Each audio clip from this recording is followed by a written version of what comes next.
Okay, Mataji, we're back. Okay, good. Let's see. I'm broadcasting on Facebook. At least I tried to do that. And let's see. Can you see my screen? See you. We can see you. Hold on, Mataji. Let me concentrate.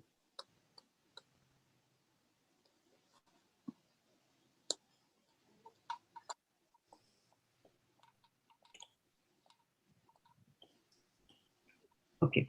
Now tell me. Can you see No. Bhagavad-gita as it is? Nothing. Not yet.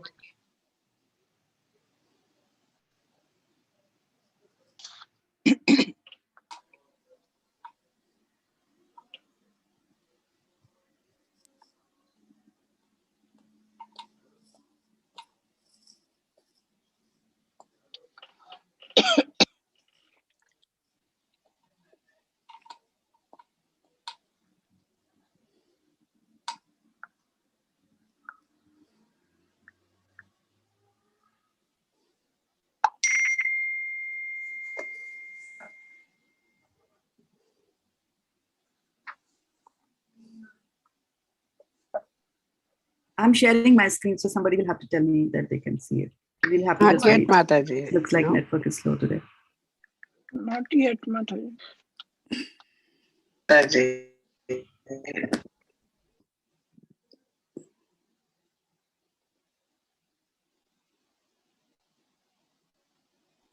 I don't know what's wrong with Zoom.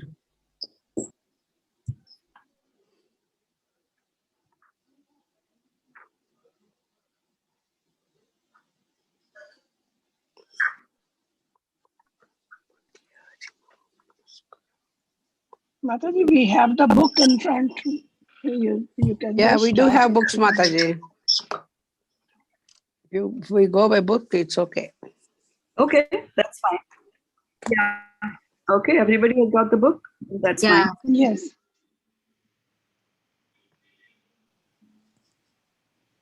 All right.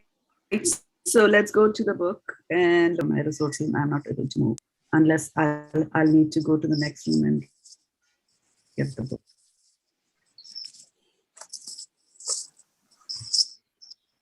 Or I don't need the book. I have a cell phone here.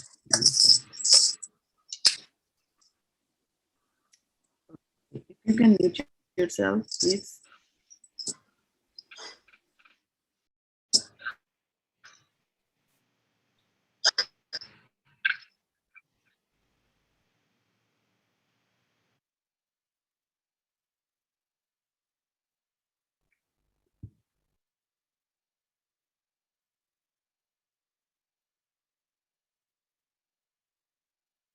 Okay, so going to text number 29.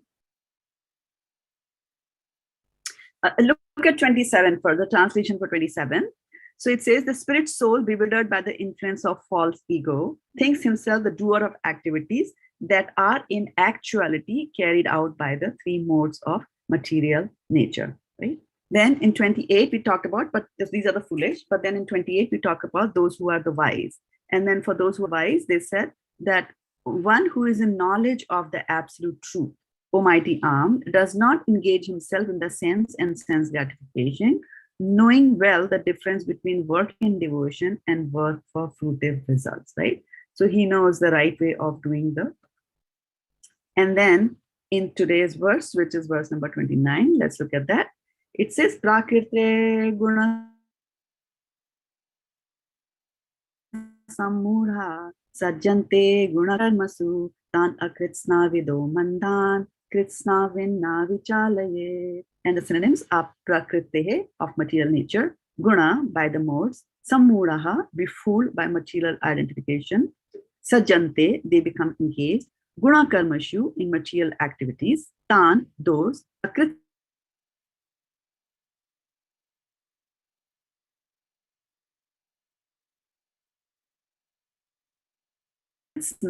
knowledge.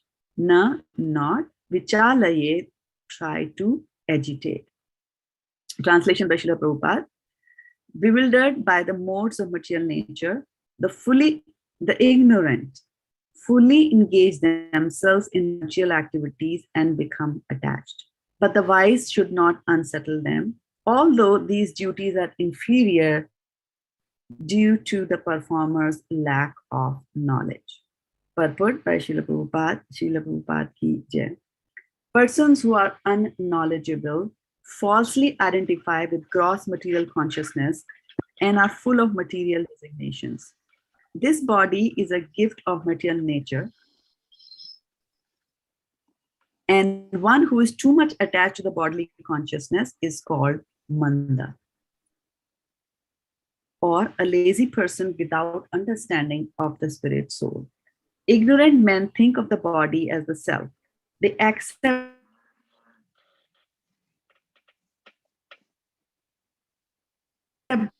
is the object of worship, and they consider the formalities of religious rituals to be the ends in themselves. Social work, nationalism, and altruism are some of the activities for such materially designated persons.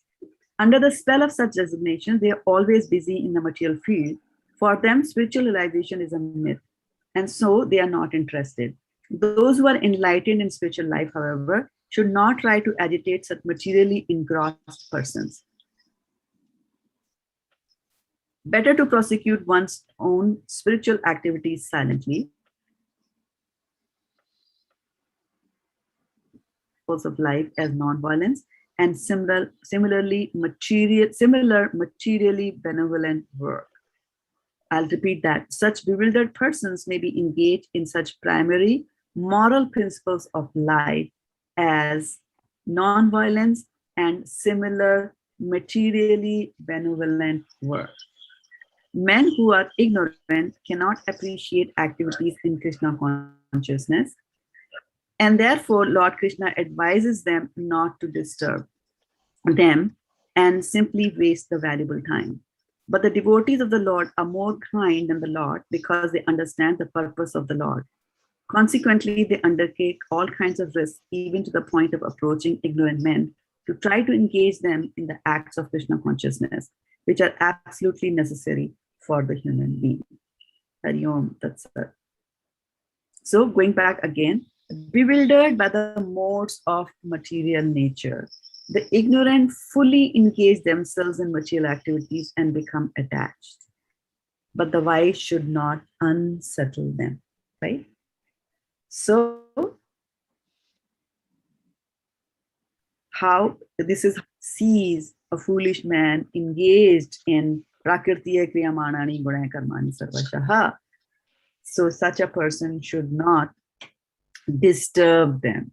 Let them do whatever they are doing, like that, right? Why should not unsettle them, although the duties are inferior due to the performer's lack of knowledge. So this is also a very important thing to understand here, is that two people might be seen as doing the same thing. They could be doing the same thing. However, it is an intention inside that makes the whole difference over there, right? So here, a couple of things that Prabhupada mentions in the purport here, and that is the ignorant men think of the body as the self, right? So we had done that exercise the other day where we were talking about touch your nose, touch your eyes, and we said touch yourself, and we were in a position, we were in confused state that who do we touch because we don't know who we are, right? But from that exercise, at least we got some idea that, you know, I am not this body. Because if I was this body, I would have been able to touch and point out who I am. And so this question that who am I is the first question, you know, is the kind of question that we as human beings should ask. And that is why the Vedic aphorism says, Atato Brahma Jigyasa. And what it means by that is Atato, therefore. And what does this therefore mean? It says therefore is that, or now that.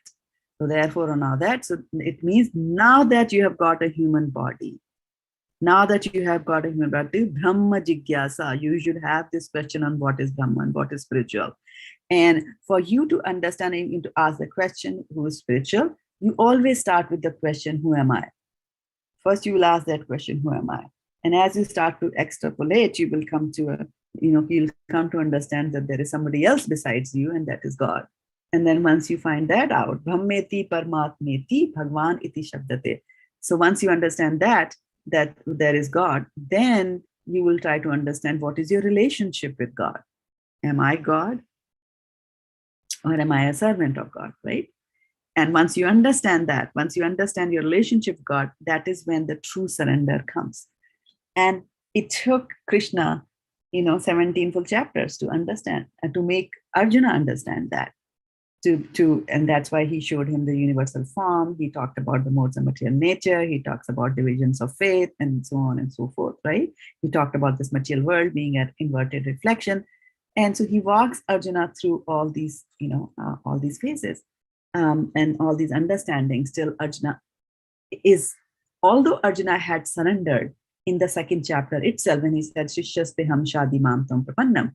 And this is what happens to us also in life when we find a guru. It takes a long time for most of us to really surrender to the guru. We might, based on what the cultural momentum is, what people around us are doing, take a guru. Everybody's taking a guru. My mother took a guru. My brother took a guru. My neighbor took a guru. I should also have a guru, right? So sometimes people might just take a guru. And then Prabhupada says that, taking a spiritual master just for the sake that it's the fashion, it's a thing to do. I'm the disciple of a very famous spiritual master, so that adds some glory to me as well. So those are all the wrong reasons to take a spiritual master. The only reason that you take a spiritual master is because the spiritual master knows the truth. And tadvidi paripatena paripashnena sevaya upadeshyanti te jnanam jnanina tatsadashina, that you will, once you, if you want to know the knowledge, then you will approach a spiritual master, serve him and ask questions humbly. And because they know the truth, they will give you the information about the truth. So the reason we take a spiritual master is to understand the truth, and not because it adds a few feathers to my cap of glory, like that. So we have to understand that part. And so we take a spiritual master to help us understand, Athato Tat, Brahma Jigyasa. So he will help you and he will take you along that route. And if you don't do that, then we will be under the modes of material nature. And our acharyas describe the situation very nicely. And they say that these modes of material nature are fighting with each other for supremacy. Who is going to control us and bewilder us more? And we see that in the morning, mode of goodness is prominent, afternoon passion, evening ignorance. So there's, we know that who loses and who wins the battle depending on the time of the day, like that. And we have to fight them back. As people, sadhakas, who are trying to find the absolute truth, we have to fight them back. And that's why Krishna called Arjuna as Mahabahu. He said, mighty armed. So he was pointing out to the fact that, Arjuna, you are a mighty armed person. You are known as a great warrior, but all that is on a material, a gross level. The real fight is actually happening at the subtle level, where you have to fight with these modes of material nature, these thoughts that come to your mind. And these modes of material nature, ahankara vimur atma, that he gets vimura, he gets completely influenced by these modes of material nature, that he thinks that he's this body and starts behaving like that, as if he's being controlled completely. And so Prabhupada elsewhere and Acharyas also give this example that it is almost as if a body is possessed by a ghost. So if a woman's body is there, so there's a soul inside it, and then another soul enters that body, and we say that a ghost has entered the body, and then the ghost, because he wanted to enjoy something or take revenge or whatever the ghost wanted to do, and is able to get into a body, and then from within the body, the ghost will speak using this body. And then this same female will start talking as if she is a male. So if the ghost was, sneaky before he died, then this woman will start, saying, I'm sneaky.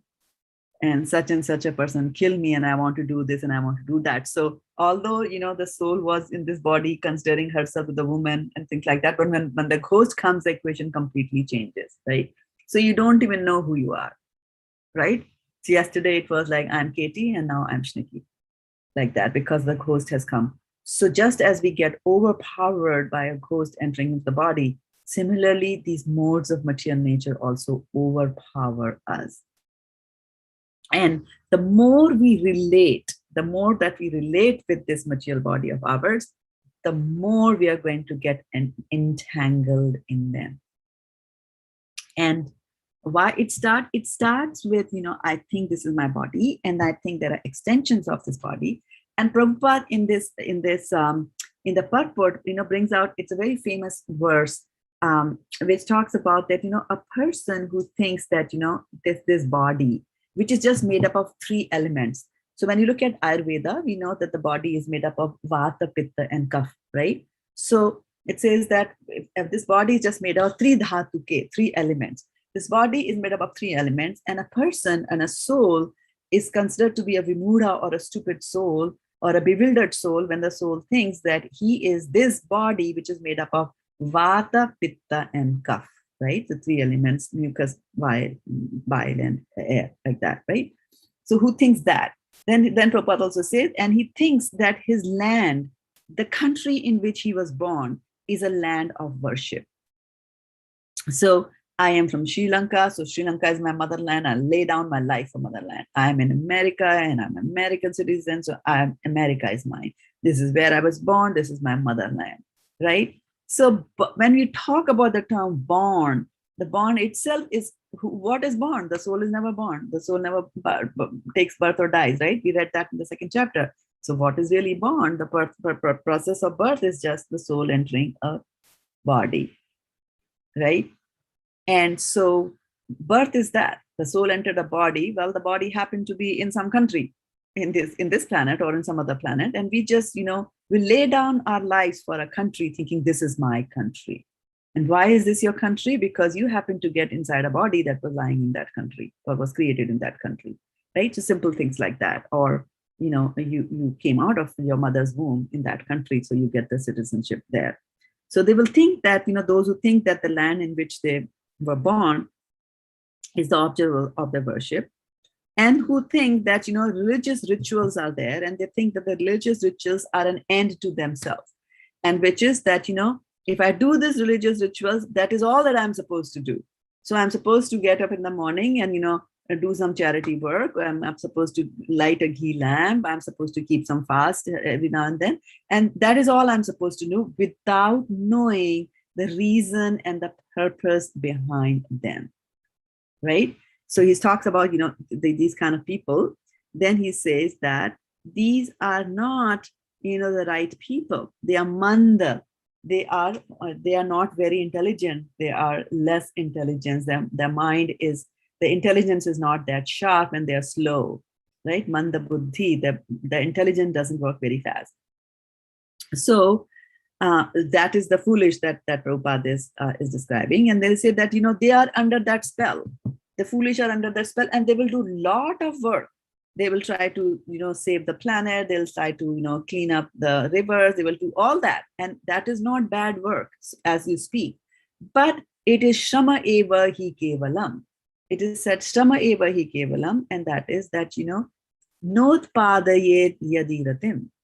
That for whatever work that you do, if the ultimate result of that work is not getting love for Krishna, whatever activity that you did, if you did not get Vishwaksena Kathasu, yet you did not develop a desire to listen to Vishwaksena, which is Krishna's glories and his Krishna Katha, if whatever work you do does not lead to that end, then Shama eva hi kevalam, it is just useless labor. So you can lay down your life for your motherland, for your country every time that you want. And Krishna said that to Arjuna in the 2nd chapter of Bhagavad-gita. He said that, Arjuna, why do you, Arjuna himself said, actually, Arjuna said that in the 1st chapter. He says that, in this war, even if I, lose this war and I'm promoted to the heavenly planets, what use is that for me? Because my family will be here and they'll be dead, right? And then later on in second chapter, Krishna was telling Arjuna that, when he's saying, go fight, one of the reasons Krishna gave to Arjuna was that, even don't worry about death. Because if you don't die, then you'll enjoy the spoils of the war. And if you die, then you will be promoted to the heavenly planets. So he was trying to convince Arjuna to fight the war on a material level, right? But not only that, and this is where the layers of Bhagavad-gita unpeel themselves as you go and dig deeper and deeper and deeper and deeper. Because at that level, when we were reading chapter number 2 or chapter number 1, in chapter number 1, Arjuna is saying, oh, what use? Kinno bhogena rajena. He's saying that what use is for me to, enjoy these spoils of the war if my relatives are dead? And what use is it to me that even if I apite loke rajasya, that even if I get the best of the heavenly planets, what use is that for me? So we think at that time that Arjuna is very magnanimous. He's such a nice person. He's giving up all these things. So at that level, which is completely material, after all, going to a heavenly planet is also material activity. We are thinking of everything at that level, right? And then as we come to the second chapter, we see that, oh, Krishna is saying this to Arjuna, that even if you die, you'll go to heavens. And then we are thinking, oh, well, why is Krishna telling him to do that? Because in chapter 2 also, he's going to say that Pushpichitam Vakyam. So he describes the Vedas as the flowery language of the Vedas. And the flowery language of the Vedas is this, that you do this yagya, you do that yagya, and you will go to the heavenly planets. And here is a description of the heavenly planets. They are so beautiful. These are the types of flowers, the honeybees, the water, the gold, like that, right? So this is all flowery language. He's saying flowery language. But then why is Krishna telling Arjuna that, right? So then we understand that, okay, Krishna was just trying to convince Arjuna from all possible angles because he wants to win that argument with Arjuna. But Arjuna is saying, I don't want to fight. And Krishna says, you have to fight, right? So in second chapter, he gives all the reasons for why he should fight. And one of them is this. Now, when we come into chapter number 3, and Arjuna in the beginning says, I don't understand why you want me to engage in this costly warfare, because I think what I should do is buddhi yoga. You just said, use your intelligence and surrender to Krishna. That's what I'm going to do. Right? So now again, Krishna is bringing back, explaining all these things that we heard. And now, when now we understand that when Krishna was telling Arjuna about so big deal, if you die in this war, you'll go to the heavenly planet. Here is saying that, lot of these people who have come to this fight, to this war, right? Almost everybody in the sun, under the sun, other than the old people and the young boys, everybody was participating in this Mahabharat war. All the kings of the world brought the armies and everybody was fighting. Now, when you look at it from a Kshatriya's perspective, it's, for us, it's a big deal. People go to war. It's a question of life and death. So what is it that propels a Kshatriya to fight? Of course, he is under the mode of passion. That's what a Kshatriya is. Right? So he will do that. He will fight. But then also the Kshatriyas understand that, okay, I'm fighting. If I win the war, that's fine. And if I lose, right? Because we always have to weigh our both scenarios. What's going to happen this side? What's going to happen that side? What is it? It's heads. What is it? It's the tail if I flip a coin. So that for the Kshatriya, heads he wins and the tails he also wins. And why? Because the Kshatriyas think that, if I win here, I will get to enjoy. And if I die, I'm going to go to the heavenly planets. So in that process, they will engage in all this, whatever is required to become a warrior. You have to undergo training. You have to sharpen your weapons. You have to keep your muscles tight. You have to do everything, right? And then having these wars was not an easy thing. Fighting a war is not an easy thing. From morning till midnight, till evening, no food. And there is all this constant noise that is going on. Kettle drums are blowing. Elephants, horses, they are all making noises. People are dying. They are making noises. Swords are clanking, chariots are moving. There's a lot of noise. There's a lot of dust that is raised, right? All that dirty thing is happening around you, and you are in that the whole day. Thankfully, from sunrise to sunset, you fight. So it's a lot of work. And so Krishna is telling that, Arjuna, there are people over here who have come into this war, and they are going to fight that war. and they have come here with a reason, and they are the less intelligent people. Now, you don't go and talk and disturb them, because if Arjun decides to leave the war, then the war will stop, right? So he's saying, no, no, no. All these who have come here are foolish, because nobody has come there to say, I'm fighting because Krishna wants the fight to happen. They have just come here because I'm affiliated to this person. I'm from Kalinga. I'm from Angadesha. I'm from here. I'm from there. So they're all associated with the motherland. And then I have a king, and my king wants me to fight. So I'm going to fight because that's my duty, right? So they are at that level of understanding. And in this verse, Krishna is saying, do not disturb them. Let them do whatever they are doing. And which is very, very important thing for us to understand, especially when we are preaching. And we see that in Prabhupada's life. We see that in the lives of so many other people. And we see that as we also go about preaching. We will come across people who are ripe mangoes. We come across people who are semi-ripe mangoes. And we come across people who are raw, green color mangoes. And then how we teach, what we teach, how much we teach, whether we teach them or we don't teach them, that will depend on how much we have understood of this particular verse. And in this verse, Krishna is saying, let them do it. And why? Why do we let them do it? Because here is the understanding that if everybody was supposed to follow Krishna consciousness, if everybody was supposed to be detached from their family, then why do the Vedas prescribe? Why did Krishna said, Chatur Varnam Maya Shishtam.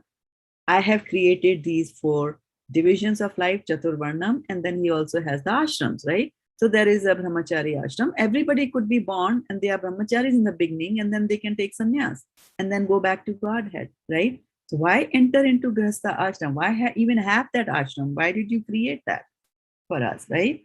So the understanding that we need to have there is that different people are at different stages of development in their life, in their spiritual life. And so we need to understand that they need to be purified. How you are purified, right? We may be purified and we are completely dedicated to Krishna consciousness. Others are not. They still have family attachments. They still want to have a wife, right?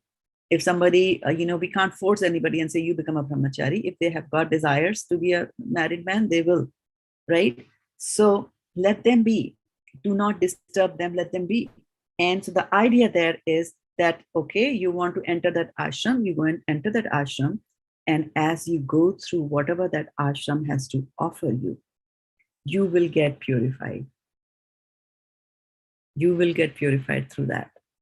And so you have to undergo that purification process.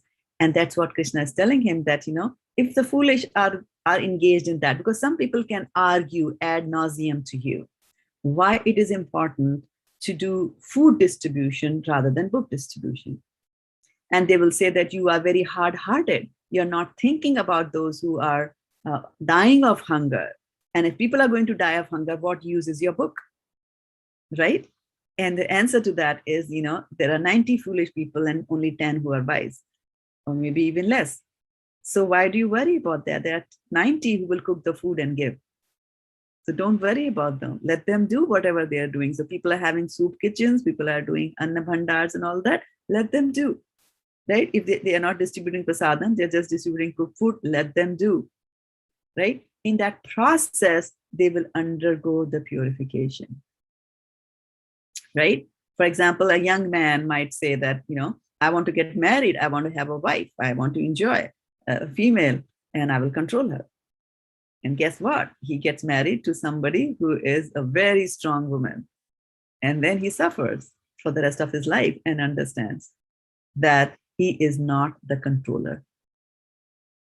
So the purification happens like that in your life. Or we might be attached to our children and do a lot of things. And then when the children grow up, they turn their backs on us. And then we understand that what is the usefulness, what was the utility of this relationship? What was I doing? Why did I spend all that? I spent one lifetime. Well, the wise will understand. If there is any wisdom in them, they will understand it in one lifetime. But if not, then, it'll take them many, many lifetimes. And it's just taken us many, many lifetimes to do that. to come to that conclusion. Vasudeva sarvam iti sa mahatma sudurlabha. So he's saying it's very, very difficult to find a person who's at that level who thinks that Krishna is everybody. So everybody else has to go through that process. So let them go through that process. Don't stop the war. Don't say that I won't fight. You continue and you do the fighting, right? And to those who are not the wise, who are engaged in all those kind of things, what do you do with them? Do we just let them there and then go down that drain and be purified? Krishna is saying that. However, the devotees are more merciful. And what the devotees do is that even in the 16th chapter, Krishna says that, those who are naradhams, I perpetually cast them into the lower planetary systems and they will stay there forever. But the devotees like Narada, they will go down even to the Patal Lok to preach to people here and there. Why? Because they are so kind in their heart that they can't bear to see the sufferings of others. And they try to give them not a soup, but they try to give them the real juice and the real nectar of Krishna Katha. They will give them the knowledge from Bhagavatam, from Bhagavad-gita, and that is the best gift that any one of us can give. And this is exactly what Prabhupada also did. When Prabhupada came here to USA to preach, right, he was not preaching to a bunch of brahmacharis. He was preaching to hippies who didn't even know, they didn't even have the right manners on how do you sit in front of a spiritual master, how do you talk to the spiritual master.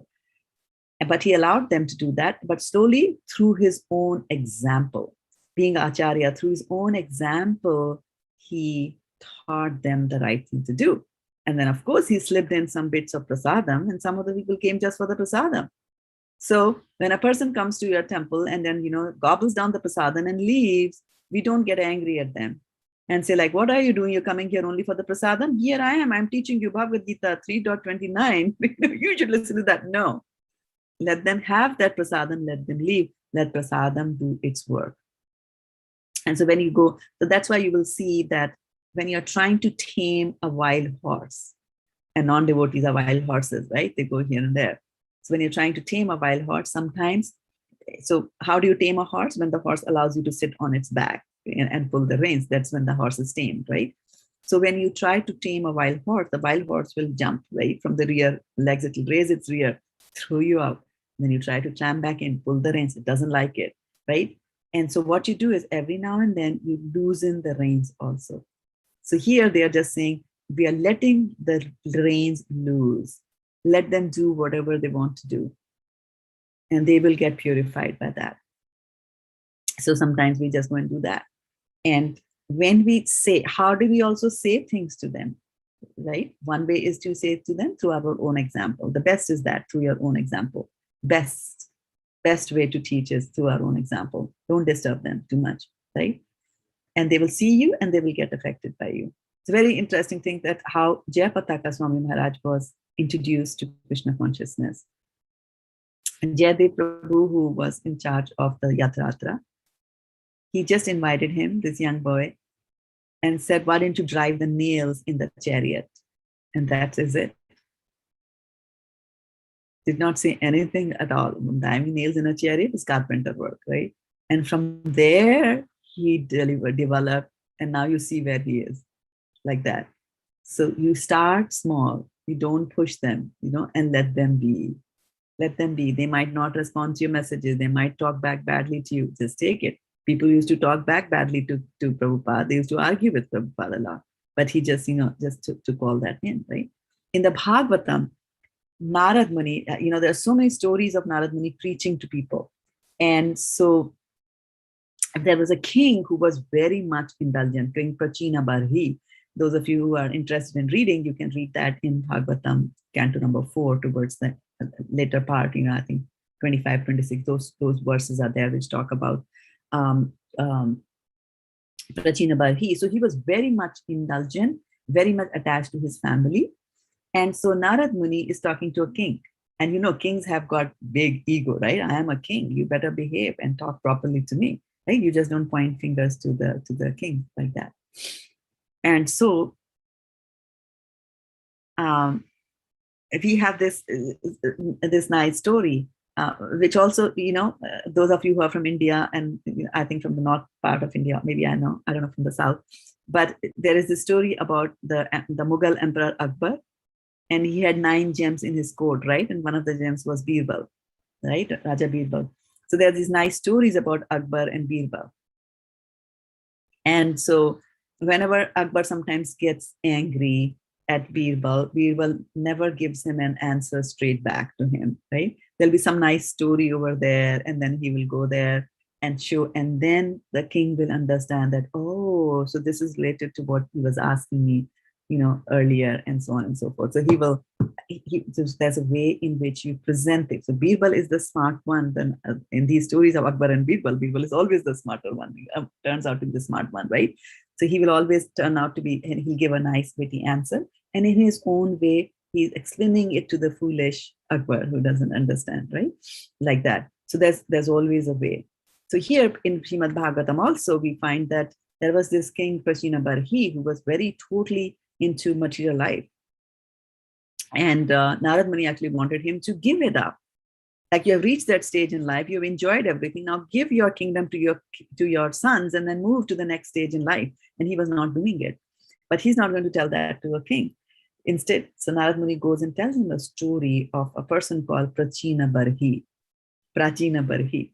And then he explains how Prachina Barhi sees a beautiful woman, gets, infatuated with her, marries her, and then one day goes off, to hunt in the forest with some other woman, comes back. Now the wife is angry. Now he goes through the whole process of how to make that happen, how to bring the wife back to good, relationship with you. And then they spend time. And then later on, their castle is attacked. And when they are attacked, there's a snake that is always,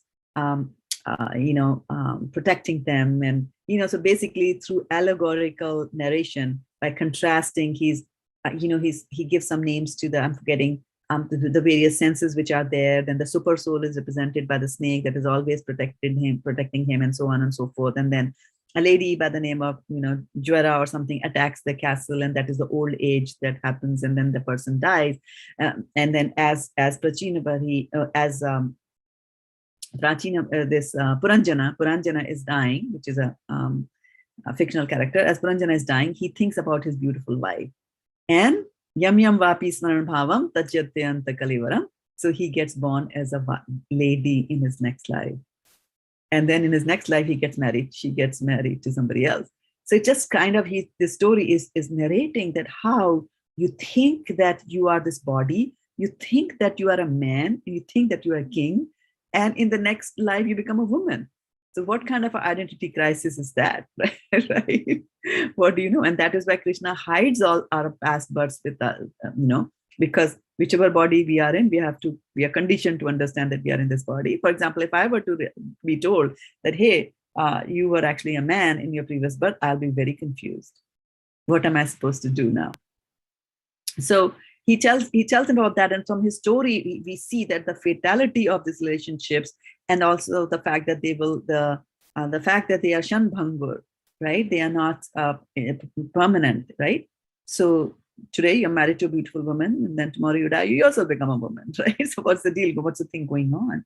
So he explains all these stories to the king, Prachina Barhi, and in the end, Prachina Barhi says that, Narada, are you talking about me?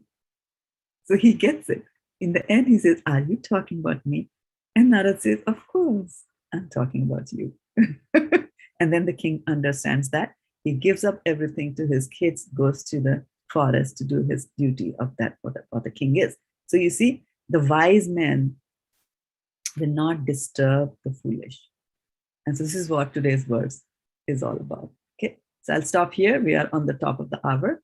And any questions, any reflections, please bring those up. And I'm sorry about the technical glitch that we had. Go ahead, and I can see Satapa is raising her head. Yes, Mataji, very nice, very nice. After many days to hear from you, this class and everything. So that one line, I just liked it so much. That is better to prosecute one's own spiritual activities silently. Yes. Means when I've seen the line, I was just thinking about it, means continuously, that sometimes we try to say other that what I'm doing, but and like if you do like this. Yesterday also I was talking to a friend and was trying to tell her that if you go to this path, if you take this path, the life will be different. There will be much more, because she is going through a like tough time. She listened but did not answer. So from today's was I understood that it is not the time. Maybe she needs to suffer to reach here. Yes, yes, right. And that is why we let them be. Just let them be. They have to go. And sometimes we do that with our kids also, right? We let them go through it. And sometimes I noticed in something which I really liked here in USA, which I used to think was not a good thing when I was in India. And that was in India, you have got kids, they ask you for money, you give them. But here for the kids, they say that you earn. So from a small age, they are working, right? We are not giving, and in that process, they will go through it. They'll understand the value of money, how difficult it is to earn, and how it can go very fast, right? You work for like 2 months, and you wanted that pair of shoes, and it's gone. Money is gone, like that. So they have to go through that experience and experience it for yourself. Yeah. Varshana Mataji. Yes, Mataji, but you see, when in our country, you see, we give them the money, uh, and you see, suppose the child, like you say, I have my own example. When my children were studying, when they needed the money for education, I felt that let them study first and then do the rest. So, in the process, they understood this also, that it is very hard to earn money, and how to the value of money. Also, they understood, because they knew that every time their demands were not met, only the books and their fees and all those things were met, and Very they good. understood that we have to take, and they became something in their life. Whereas I have seen in Western countries that children are allowed to, at the age of 17, 18, they're allowed to go and earn their livelihood, where they can you see, go astray from the path of studying. They start earning, and they get involved in earning, and they get involved in other things also, the social life and having a girlfriend and all those things, and then the main uh, path of studies um, is left behind. So I wanted to understand what should be done. I mean, what I felt, what we did was correct. There are many facets, there are many angles. I mean, it's not a simple thing, right? I've just took one example from there to say, and I was trying to emphasize understanding the value of money, right? Like parents, they give money to the kids. I mean, my mom used to give me 3 rupees for a month, and I was supposed to manage my things in that with that 3 rupees. Big amount, it was not, so that is one thing, right? Second thing is that kids should work. If they're not going outside to do some work, they should do some menial work inside the home. They need to have that responsibility to also understand how to manage time, right? One of the things that happens is that, well, here's the thing, that having a girlfriend or not having a girlfriend or a boyfriend, there's a more to it than just the fact that the kid has gone out and they have got their own money to spend, so now they can entertain a girlfriend.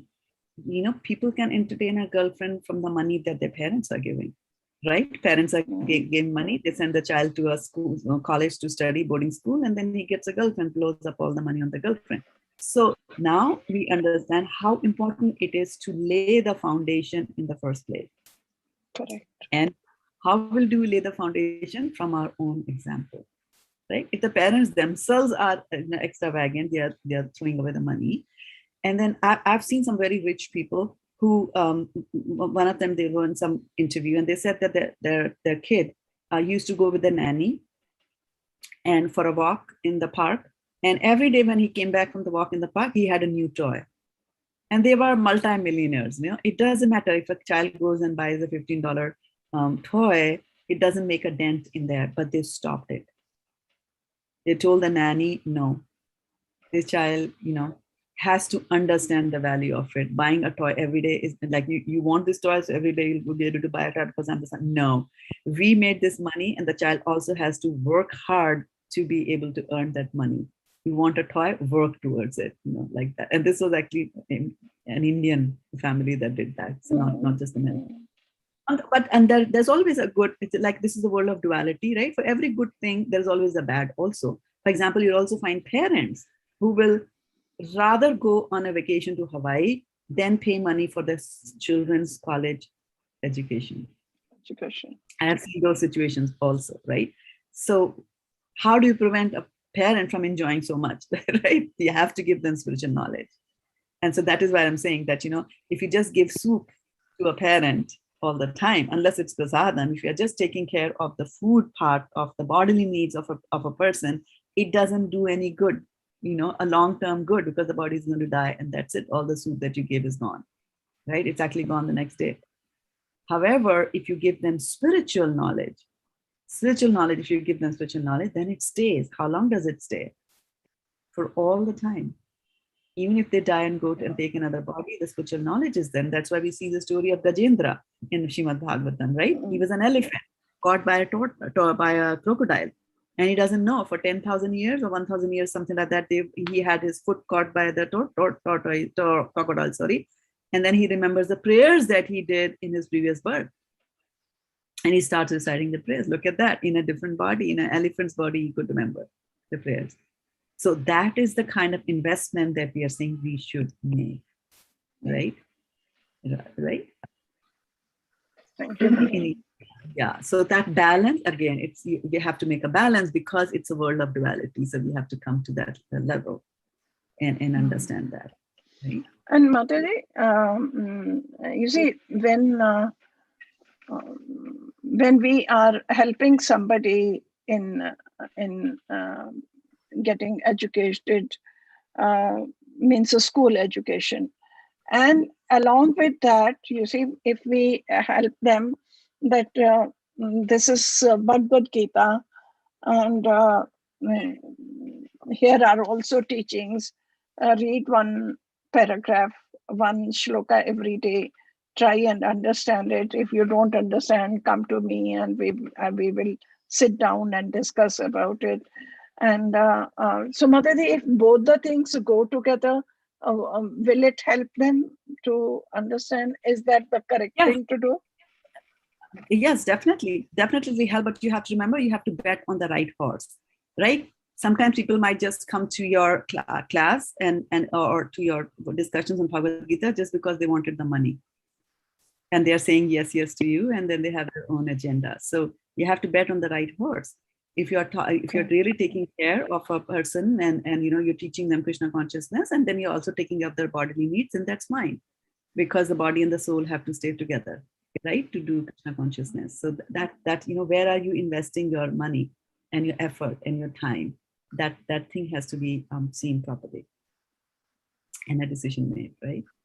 Okay.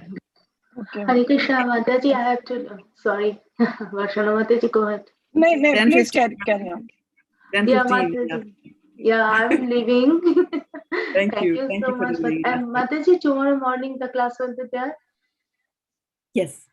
Okay. Yes. Okay. So Tapa Mataji, you're looking very attractive today. Thank you so much. It's a bodily concept. It is bodily concept. Yes. Devotees always look beautiful. He always looks beautiful. Yeah. Let's look at Vindhyavali Mataji. She has a hand raised. Yeah. Let's see Okay. what she Yes, Thank and you so much, Mataji. yeah, you are talking about the world of duality. That I saw a person in here because I used to work in social service, Department of Social Service. So I found first, I was very I was brand new to this country at that time when I was working. Then one boy came, a 17-year-old came. He applied for food stamps.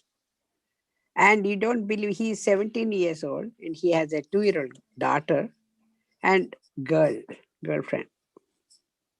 And they don't have anything to eat. They have to take care of the baby. And I felt so touchy at that time.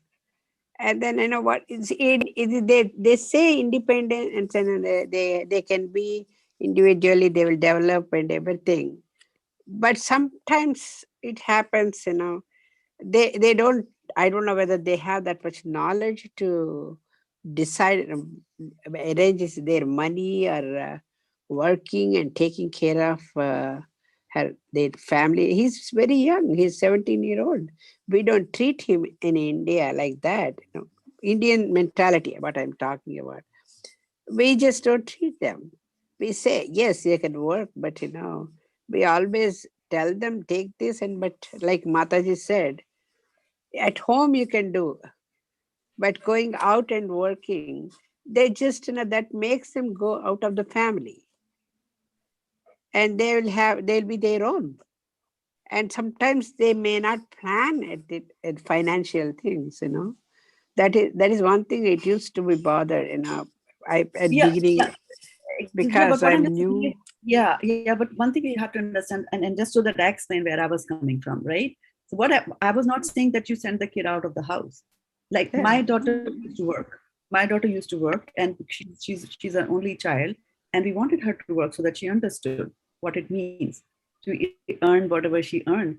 And then she understood. She was put in the jewelry section of in Target, and the jewelry section is where the shoes are also there. I don't know why shoes are in the jewelry section, but they are in the jewelry section.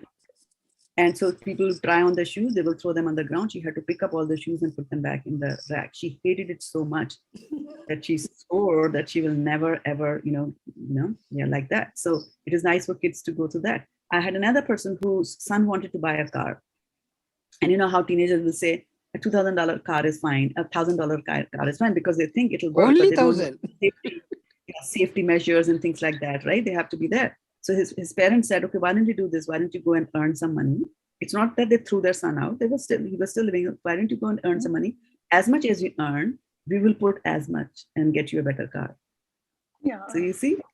So that mentality, Mataji, I'm not saying that country different or something, but in our country, that mentality is different.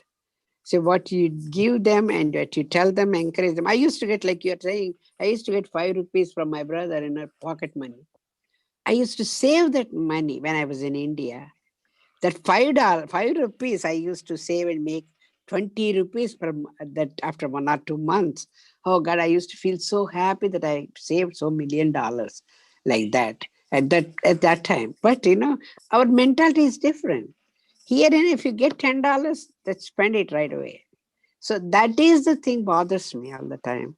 Yes, but what I'm saying is that if somebody gives you $5, what about Sanatan Goswami and Rupa Goswami, what did they do for the $5?